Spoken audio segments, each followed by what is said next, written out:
নমস্কার, কেমন আছেন সবাই? শুরু করছি আরও একটি নতুন ব্লগ। তো আমরা একটা অটো করে চলে গেছিলাম রামঘাট।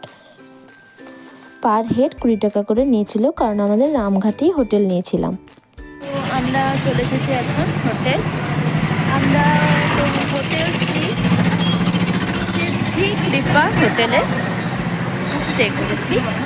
আর আমাদের নাস্তা হয়ে গেছে, গরম গরম পোহা আর গোলাপ জামুন। তো এখন আমরা বেরিয়েছি একটু বাজার সাইড ঘুরবো বলে। আর হোটেলের একটু খাওয়া দাওয়ার জন্য একটু ভালো রেস্টুরেন্ট খুঁজবো। তো খাওয়া দাওয়া করে নিয়ে আমরা 3-4টের সময় করে কাল ভৈরব মন্দির যাব এবং মহাকালী দর্শন করব। ওই যে যাচ্ছে পাপা আর পাপার মেয়ে। এই দেখো, আমরা দুই বোনে দুটো আনারকলি পরে সুন্দর সেজেগুজে বেরিয়ে পড়েছি। তো আমাদের দুজনকে কেমন লাগছে সবাই কমেন্টে জানিও।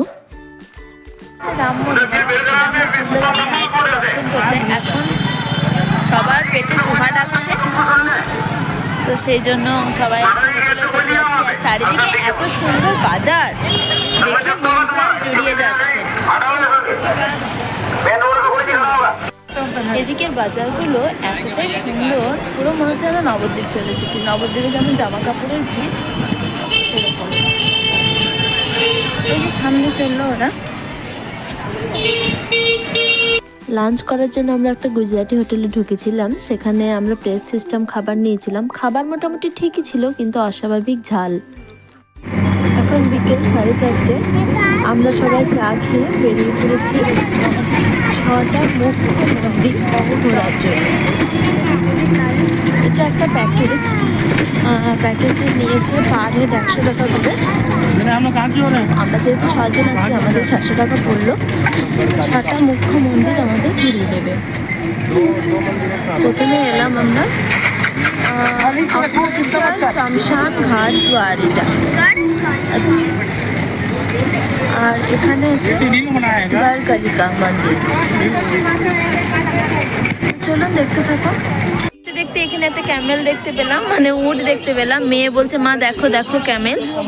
আসলে পুরী গেছিল, তো পুরীতেও উঠে চেপেছিল, তো জিদ করছে ওখানে চাপবে। কি সুন্দর সুন্দর ডল দেখুন। তো আমরা চলে এসেছি গড়কালিকা মাতা মন্দির। এই যে চলে এসেছি গড়কালিকা মন্দির। সামনেই রয়েছে বাজার, খাওয়া দাওয়া কেনাকাটি সব। চলুন, পুজোর থালা। আমরা যাব মন্দিরের ভিতরে, দর্শন করবো। এগুলো দেখুন, দীপদান কত সুন্দর, খুব সুন্দর। সামনেই রয়েছে মায়ের বাহন।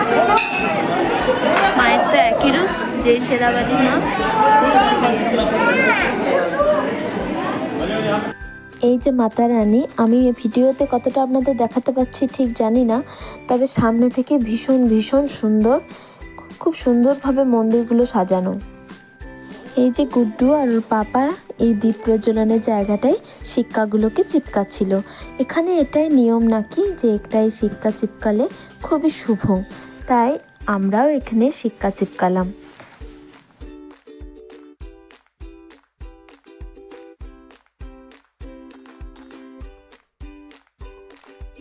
তারপরে চলে এলাম আমরা শ্রী স্থির মান গণেশ মন্দির।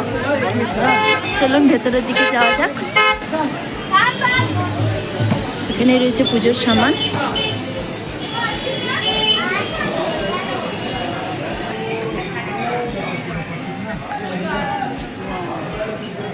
গণপতি মহারাজ। তো চলুন ভিডিওটা যেখানে শেষ করছি। সবাই ভালো থাকবেন, সুস্থ থাকবেন। ভালো লাগলে একটা লাইক করে দেবেন। Bye bye.